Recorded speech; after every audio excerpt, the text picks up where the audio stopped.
Winter in the Far East is harsh and merciless. The snow here does not fall in soft flakes, as in postcards, but falls in thick streams, sweeping everything around. The wind blowing in from the sea drives the icy dust over the runway, turning every step into a struggle. On a night like this, Yuzhno-Sakhalinsk Airport seems like an island of light in an ocean of darkness. Sparse searchlights pick out the outlines of buildings from the darkness, clouds of steam rise from heated engines of airfield equipment, and red lights of lighthouses flicker in the distance, as a reminder that beyond this light there is only cold and emptiness. A Tu-154B is resting in the parking lot like a huge white whale. For those who are not related to aviation, it's just an airplane, albeit of impressive size. But for pilots and engineers, it was and remains a machine with character. The three-engine airliner, the pride of the Soviet aviation school, became a symbol of mass transportation in the 70s. Its recognizable silhouette with its T-tail and tailplane has become familiar to millions of passengers. He could fly both in the heat of Central Asia and in the cold of the far north, coping with a climate in which newer Western cars felt worse. That night, he was preparing for a flight that was supposed to be routine. Yuzhno-Sakhalinsk, Khabarovsk. Then the flight continued inland, but the first part of the route, through the Tartar Strait and Sakhalin Bay, was always a test. There were cold air masses, fogs and wind squalls. But it was precisely for such conditions that the Tu-154 was created, strong, reliable, able to stay in the air where others would doubt. The hum in the cabin gradually subsided. Passengers took their seats, some immediately closed their eyes, intending to take a nap, someone settled down with a magazine or a book, and several people at the windows continued to watch what was happening on the platform. Tired faces after a long wait in the departure lounge, warm scarves and hats on their knees, quiet conversations that they would be in Khabarovsk in the morning, and someone further away, in Ulanyud or Novosibirsk. Everyone has their own worries, their own plans, and no one suspected that this night would be the last page for them. Meanwhile, there was a different atmosphere in the cabin, composure and concentration. Captain Viktor Sumarokov was checking the instruments. His experience, more than 12,000 hours in the sky, inspired confidence even to those who knew about the features of a particular aircraft. There was a first officer, a navigator, and an engineering team who had flown together many times and could act almost instinctively, understanding each other word for word. This was the case when not only the car was in the hands of the crew, but also the trust of almost 100 lives behind the partition. The contrast was striking. For the passengers, it was a night of silence, a soft armchair and the hope of a restful sleep before landing. For pilots, it's a job honed by years of practice, familiar algorithms, and confidence that nothing will go beyond the norm. But it was precisely in this norm that an invisible threat was already hiding. As happens in aviation, the danger rarely looks loud or obvious. More often than not, it quietly creeps in where it is not expected, disguising itself as minor deviations, features of a particular side, oddities of devices that people get used to and stop paying attention to. This is the main intrigue of this story. Everything looked familiar, as it had hundreds of times before. The equipment has been tested, the crew is experienced, and the passengers are calm. Nevertheless, there is a dramatic chain of events ahead, in which every detail will turn out to be important, from the design features to the captain's decision, from a small misalignment in control to the alarm system turned off 10 years ago. Today, looking back, we know that the Yuzhno-Sakhalinsk, Khabarovsk flight on December 6, 1995, will not reach its destination. But then, at that moment, not a single person on board could have imagined that an ordinary night flight would turn into a tragedy that would be studied by investigators, engineers and the entire aviation industry. And here the main question arises, which we will try to sort out step by step. How could it happen that an absolutely ordinary flight, without extreme weather, without planning errors, with a professional crew, turned into a disaster? What exactly became the point of no return that no one noticed in time? There is a major paradox in any aviation story, especially in its tragic pages. The more experienced the crew is, the more flights and well-honed actions they have behind them, the harder it is to believe that they could end up in a dead end, where every decision only brings disaster closer. That's exactly what happened that night. Viktor Sumarokov was at the head of the crew. 46 years old, first-class pilot, more than 12,000 flight hours. To understand the scale of this experience, it is enough to say, that's almost a year and a half spent in the air without a break. 4,000 of these hours were spent in the cockpit of the Tu-154. For aviation, these are no longer just numbers, but an indicator that a person has grown together with a machine, that he knows its strengths and familiar weaknesses. Such commanders had a reputation for being reliable and calm people who could get the crew out of even a difficult situation. Next to him sat the first officer, Stanislav Ravidovich. He also had a pilot's class and more than 10,000 flight hours. In a normal situation, the first officer is not only an assistant, but also a full-fledged second-in-command, capable of taking control at any second. This gave the passengers another invisible advantage: their safety was monitored not by one, but by two highly qualified people. The navigator on this flight was Alexei Martinov. His task is not just to chart a course. In those days, when GPS was not yet a familiar piece of equipment, the navigator remained the eyes of the crew. He controlled the movement of the aircraft relative to the navigation points, kept track data in memory, checked the instrument readings and constantly compared them with the calculated ones. The navigator's mistake could be costly, but Martinov was considered a trusted specialist. Flight engineer Grigory Moros brought up the rear of the team. He monitored the condition of the engines, fuel system, electricity, in short, everything that makes an airplane a living organism. If the pilots were the brain and the hands, then the engineer was the heart and the life support system. It was he who noticed the slightest fluctuations in pressure, temperature, or fuel consumption. Together, they were a well-coordinated team, tested by many flights. Everyone had their own responsibilities, but in an extreme situation they were able to act as a single organism. They were appreciated for their composure, for the fact that even in the difficult conditions of the Far East they brought flights to an end without disruption. And this is the main contrast. These people were the ones who were trusted with the lives of hundreds of passengers. They were considered professionals who could handle any problem. But it was that night that experience and confidence played a cruel joke. When a problem seems familiar, the brain automatically chooses an already proven solution. What if there is something more behind this familiar problem? Sumarokov knew that his Tu-154 was leading to the left, and this was not a surprise to him. Many crews encountered this character of a particular aircraft and were able to compensate for it. Ravidovich trusted the captain, as one trusts a partner in the air, where there is no right to doubt. Martinov and Moros focused on their work, where everything looked normal.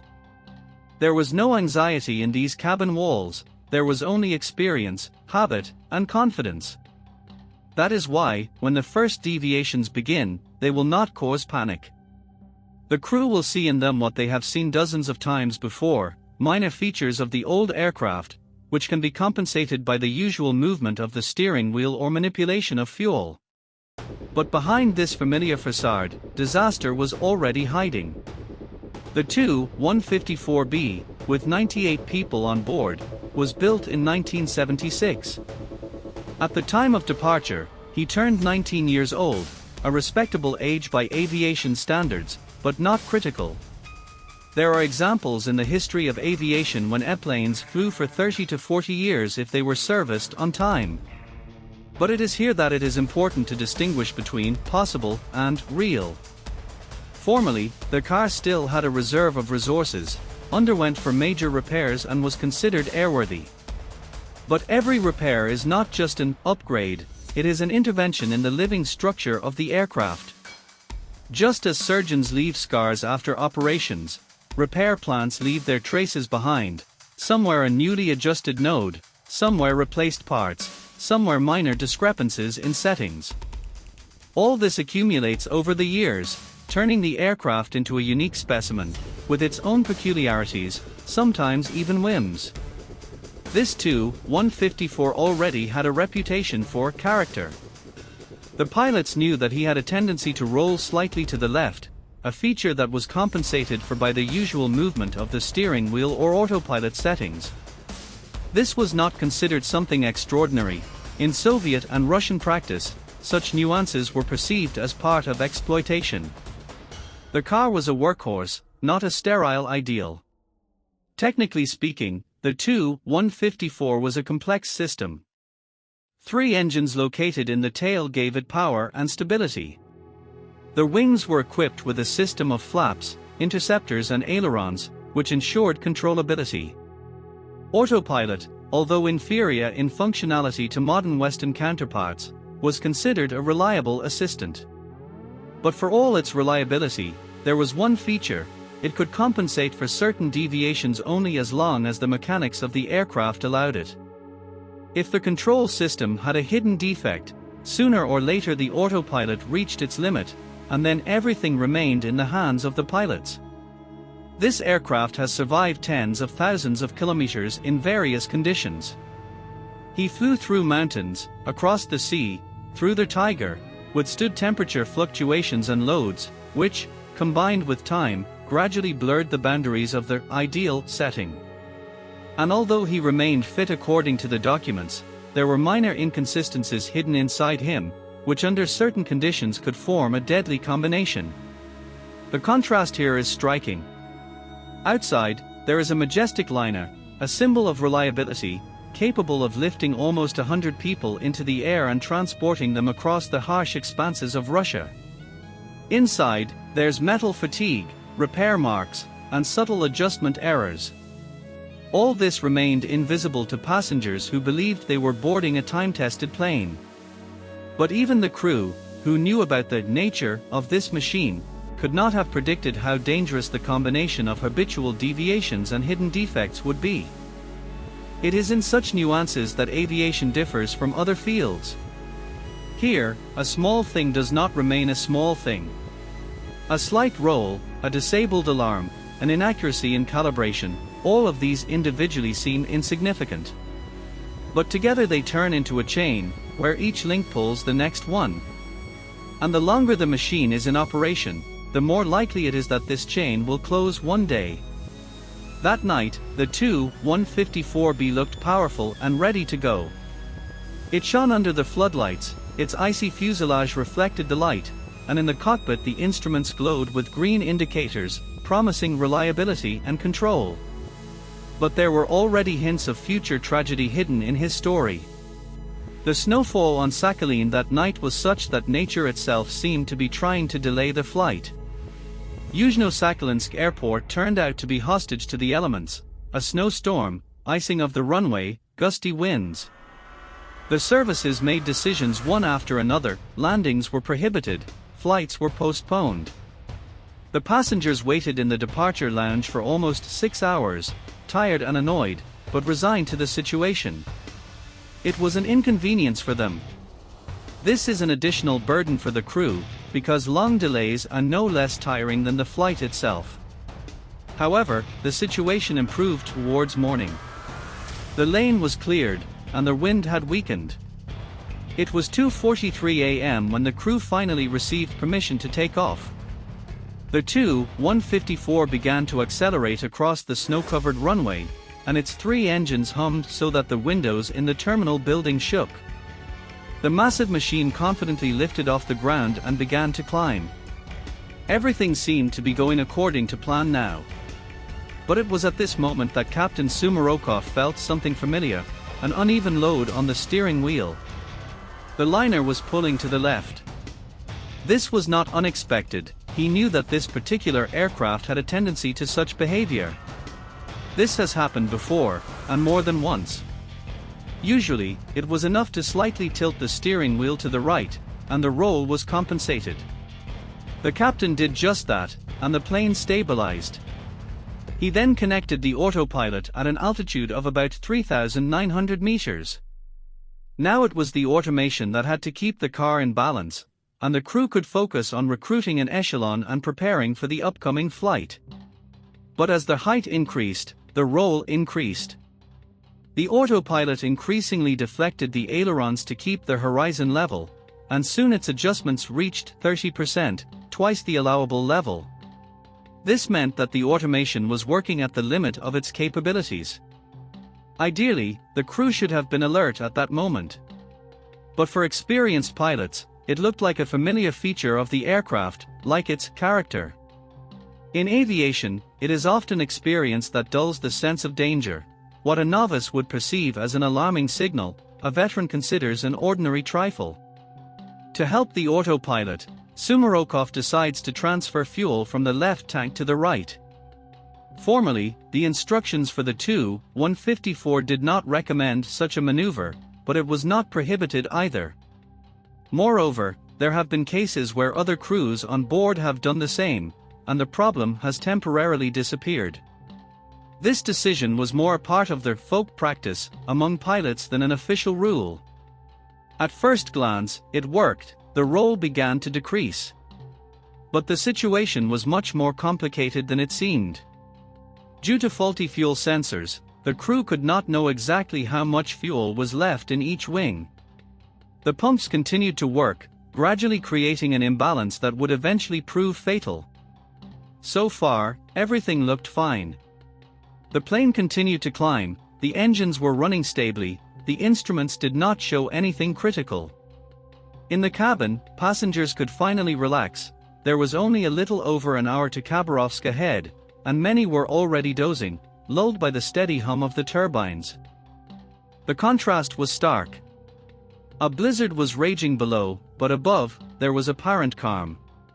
The crew relied on experience and automation, and the passengers trusted the crew. Everything was shaping up to be an ordinary flight. But it was here, in apparent equilibrium, that the springs slowly began to unwind, which would snap in a matter of minutes. When Captain Sumarokov turned on the fuel transfer system, he acted as other pilots on board had already done before him. For the Tu-154, it was a kind of survival practice. If the plane goes sideways, you can redistribute fuel between the tanks, creating an artificial balance. The official instructions did not provide for this as a mandatory action, but they did not contain an outright ban either. That is why the decision was perceived not as a risk, but as a proven way to deal with the stubborn nature of the car. At first, everything looked right. The plane leveled off, the autopilot stopped struggling at the limit, the instrument readings became calmer. It seemed that the task was solved. But in aviation, the most insidious thing is often situations where everything looks normal. The fuel sensor system on this board has been unstable for a long time. The readings were inaccurate, and the crew knew about it. But the inaccuracy didn't seem critical, because the plane had been flying like this for years. That is why the captain could not know the exact ratio of fuel in the tanks. The pumps continued to transfer kerosene from the left wing to the right, and the longer they worked, the greater the imbalance grew.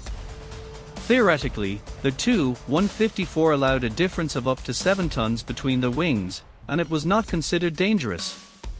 But this flight had another weak point: incorrect adjustment of the steering surfaces after repairs. The ailerons had a limited stroke, and their efficiency was actually reduced by 50%. This meant that even a relatively small difference in fuel turned into a serious problem. The autopilot could compensate for it only up to a certain point, and then it just ran into the mechanical limit. That's exactly what happened.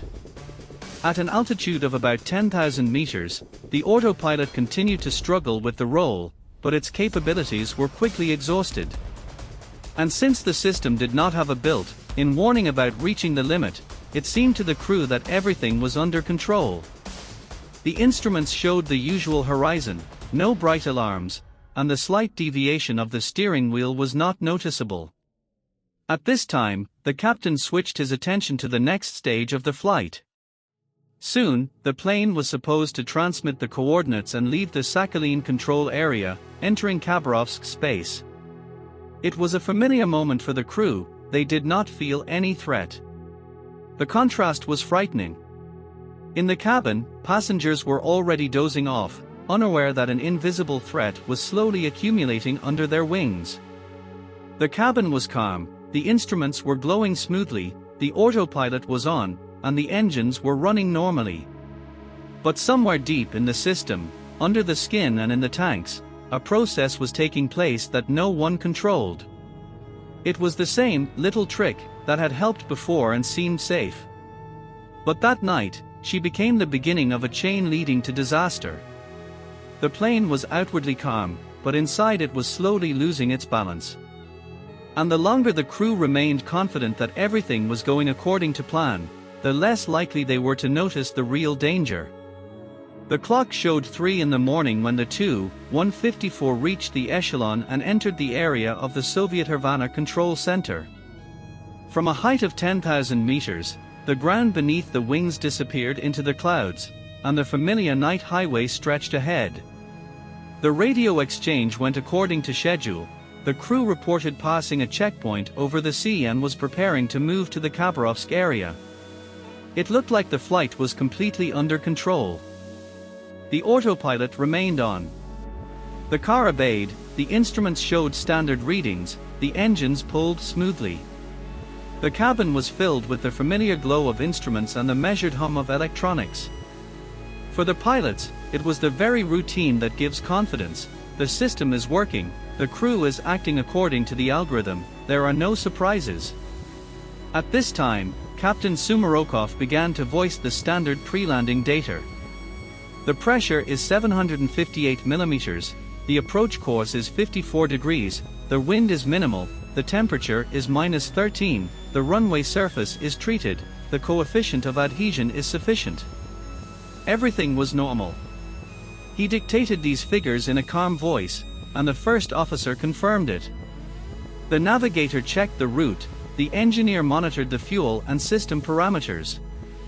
Against the background of complete order, no one paid attention to the small fluctuations of the devices, which could have alerted in another situation. In fact, the plane was already slowly starting to roll over to the right. The roll grew smoothly, so gradually that the human senses simply were not able to notice it. The autopilot tried to compensate for the deviation, but its rudders were already almost at the end position. The system remained formally turned on, but its capabilities were becoming insufficient. This is where the insidious detail appeared. On other planes, when the limits were reached, the autopilot would signal to the crew, "I can't hold anymore." But this Tu-154 did not have such a signal. For the pilots, everything looked normal, the instruments did not issue bright warnings, and the light indicators remained calm. Even the critical signal about exceeding the bank angle did not sound. 10 years ago, they decided to turn off the sound alarm on this type, leaving only the lamp. And the lamp didn't look threatening in the silence of the night flight. In the cabin, the passengers, covered with blankets, were sleeping or dozing. Someone was reading a book by the light of a small lamp above the seat. Someone was looking out the window, not discerning anything in the dark except the rare stars. They were surrounded by the illusion of calmness, the steady hum of the turbines, the gentle vibration of the hull, smooth flight. No one felt that the roll had already reached dozens of degrees and continued to grow. The illusion of normality is the most dangerous trap. When everything looks familiar, attention is dulled. Even in the cockpit, where everyone had to monitor the instruments, the focus shifted to preparing for landing, discussing weather conditions and standard procedures. After all, what could go wrong if it's only an hour to Khabarovsk? The weather is normal, and all the equipment is working as if without failures. But it is at such moments that the catastrophe is ready to unfold. The autopilot had reached its mechanical limit, and the ailerons could no longer withstand the increasing roll. Although the plane looked like a motionless arrow in the night sky from the outside, energy was accumulating inside the system, which would burst out in a few minutes. At first, everything looked familiar. A slight tilt to the right, which seemed insignificant on the instruments, did not cause alarm yet. But after a minute, the roll reached 30 degrees, and the indicator for exceeding the angle lit up on the panel. In the cockpit, it looked like an ordinary light signal, a small light bulb among dozens of others.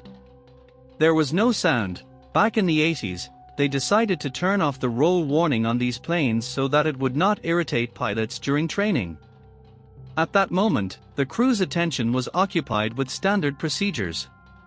The captain dictated the data for the landing, the first officer confirmed, the navigator checked the maps. But the plane was already moving to the right faster and faster. When the roll exceeded 45 degrees, the situation was no longer normal.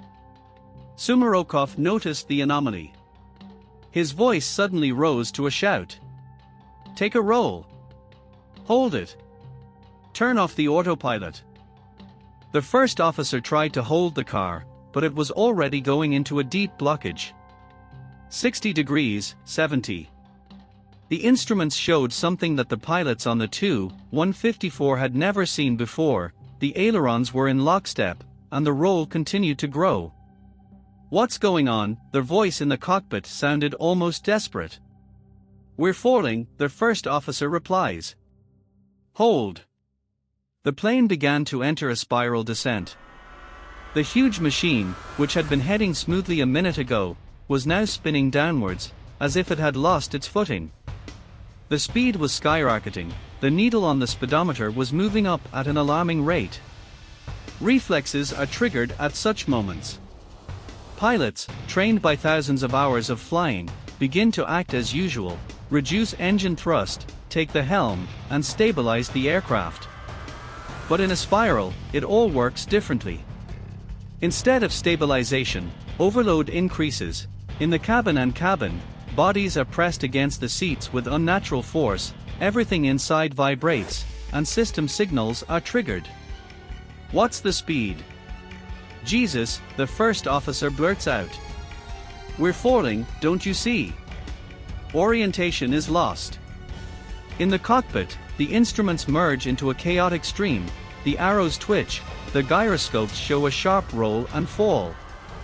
It's getting harder and harder to figure out where the top is and where the bottom is. "Take your time, be careful," the captain commands, but words can no longer stop what is happening. The altitude is too low, the navigator shouts desperately. And at that moment, awareness comes, it is already impossible to save the situation. In 57 seconds, the plane went from level flight at flight level to a collision with the ground. The speed reached almost 1,000 kilometers per hour. At 3 a.m., the Tu-154 crashed into the side of Mount Beaujolais with its wheels upside down, leaving a short trail of destruction in the snow. For the passengers in the cabin, those seconds were a moment of horror. A sharp roll, a sharp overload, a rumble, a jolt, and then darkness. For the crew, it was a desperate struggle until the very end, when the usual skills and experience no longer mattered. When the hand on the dispatcher's watch in Sovetskaya Gavin passed 3:11, he realized that something was wrong. The plane was supposed to get in touch, confirm the passage of the point and readiness to enter the Khabarovsk zone. But the airwaves remained empty. The dispatcher called the crew again. Then another one. There was no response. In the world of civil aviation, a minute of silence can mean a simple delay, 2 minutes, communication problems. But 10 minutes of silence turns into anxiety. 13 minutes after the flight stopped responding, Khabarovsk officially declared a state of emergency. There was a rush at the airfield, the crews of military transporters on duty were preparing for departure. The In-26 was the first to take to the sky, then the In-12, and an hour later Mi-8 helicopters joined the search. Their task was almost hopeless, to find traces of the missing liner at night among the mountains and Tiger. The contrast was striking. Where the cockpit instruments had been shining and the engines had been humming, silence and darkness now reigned. Not a single radio signal, not a single response from the emergency beacons. It was as if a huge plane had disappeared into the night sky over the Tartar Strait. The more time passed, the higher the anxiety became. Relatives were waiting on the ground in Khabarovsk. The list of passengers included men, women, and children. Their loved ones didn't know anything except for one fact: the plane hadn't arrived. The search went in several directions at once. Planes and helicopters combed the sea, checked the coast, and went inland. Even space-based surveillance devices were involved, but the dense snow cover hid everything. There was no debris in sight. The days turned into an agonizing wait. Rescuers worked around the clock, despite the cold and bad weather. But the vast territories of Primorai and Khabarovsk Krai did not give in to quick searches. The dense taiga, mountains, ice fields and the endless Pacific Ocean made the task almost impossible. The situation was reaching the point of absurdity. In desperation, the search engines resorted to the help of psychics. The name of the famous Cirrus flashed in the news, but her tips did not bring results. In aviation, where everything is based on precise calculations, resorting to mysticism is a sign of complete helplessness. Hope was fading. But on the 11th day of the search, December 18th, luck finally smiled. An Vostok Mi-8 helicopter flying over the mountainous taiga on the border of Khabarovsk and Primorsky Krai noticed a brown scar on the white snow. The narrow strip that cut through the slope of Mount Bojorser was immediately noticeable. It was a blow mark. Rescuers were immediately dispatched to the site. Where the huge Tu-154 was supposed to leave mountains of debris, they saw only a small depression in the snow and a pile of small fragments scattered for hundreds of meters around. The plane disappeared, leaving only torn metal and barely discernible outlines in the taiga. The discovery of the wreckage brought clarity, but not relief. For the relatives, this meant the end of hope. For specialists, it is the beginning of the hard work to restore the picture of events. When the crash site was confirmed, special groups moved to Mount Bojorser. Their task was extremely difficult: to find the main thing among the debris and snow, the flight recorders. For aviation, it's like a diary left by the car and the crew. One records the flight parameters, the other records every word in the cockpit. Without them, the disaster remains only a mystery. The parametric recorder was the first to be discovered.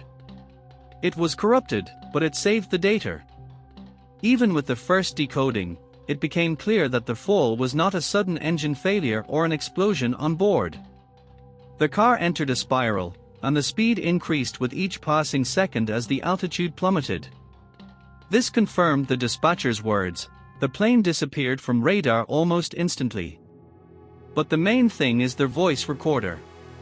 They couldn't find him for weeks. Only 40 days later, when the snow began to settle and the search teams expanded the survey area, experts lifted a small, charred and crumpled container from the rubble. Inside was a recording of the last minutes of the crew's life. Those voices became the cold echo of that night. The first remarks sounded calm, checking the indicators, discussing the landing conditions. Everything was going smoothly. Then, short commands, fragments of phrases: roll, hold, turn off the autopilot. And the growing panic is getting louder. A few seconds of desperate attempts to save the car. Heavy breathing, commands, screams. And then, silence. For the investigators, these recordings were not just an emotional blow. They allowed us to accurately reconstruct the sequence of events. Why didn't the crew notice the roll right away? Why didn't the autopilot give a signal? Why did the usual fuel solution lead to disaster? The data showed the main thing: the problem started long before the roll became noticeable. The autopilot was struggling at the limit, and the crew had no visual or audible warning that the controls were no longer effective. Combined with faulty fuel sensors, this has become a deadly combination. The contrast here was striking. From the outside, the disaster looked instantaneous: the plane disappeared from the screens in a matter of minutes. But from the inside, it was almost 50 seconds of struggle, where each second became harder than the previous one. And it was the black boxes that made it possible to hear this struggle, a struggle that the passengers could no longer comprehend, and the pilots fought to the last. When the investigators began to analyze the data from the recorders and compare them with the technical history of the aircraft, it became clear this was not a consequence of the crew's mistake. The reason lay deeper, in the maintenance system itself. The main conclusion: after the next repair at the Vnukovo plant, the steering surfaces of the Tu-154 were adjusted incorrectly. The ailerons had a limited stroke, and their efficiency was reduced by almost 50%. This meant that the autopilot, even working perfectly, had no chance of keeping the plane rolling due to fuel imbalance. Another problem is the fuel sensors. They showed inaccurate data, and the crew could not know the real distribution of kerosene. The pumps continued to pump fuel, while the pilots believed that the balance had been restored. In practice, they aggravated the situation. To this was added another link in the chain: the lack of warnings. The autopilot did not signal that it was running at its limit. The pilots were sure that the automation was working, and did not interfere. Even when the roll became noticeable, the system did not sound a beep. The reason for this is a 10-year-old decision to disable voice notification of a critical roll angle. Now, instead of a loud bank angle, only a light bulb lit up in the cabin, easily lost against the background of dozens of other indicators. It was this combination, incorrect repairs, faulty appliances, lack of alarm system, that became fatal. None of these factors individually doomed the plane. But together they formed a closed chain in which the crew had no chance. To confirm the hypothesis, experts interviewed more than 152 154 pilots from Moscow, St. Petersburg, Krasnoyarsk and Irkutsk. Almost all of them admitted that in a similar situation they would have done exactly the same as Captain Sumarokov. That is, the problem was not an individual mistake of one crew. It was a systemic trap that anyone could fall into. The contrast is especially strong here. The passengers believed that they were boarding a reliable plane. The crew acted strictly according to experience and common sense. But it was the system, factory repairs, technical standards, and design solutions that failed everyone at the same time. In aviation, this is called an organizational error, when not one person, but the entire structure creates the conditions for disaster. Sometime later, a wooden cross appeared on the slope of Mount Bojusar, among the tiger and snow, where the flight ended that night. It was installed by rescuers and local residents as a sign of the memory of people who are no longer here. Later, an obelisk was erected on this site. A modest monument far from the roads, which not many people know about, but for those who lost their relatives on that flight, it became a point where they can stop, lay flowers and remember. For aviation, this disaster has become a painful lesson. She showed that tragedy is rarely born from a single mistake.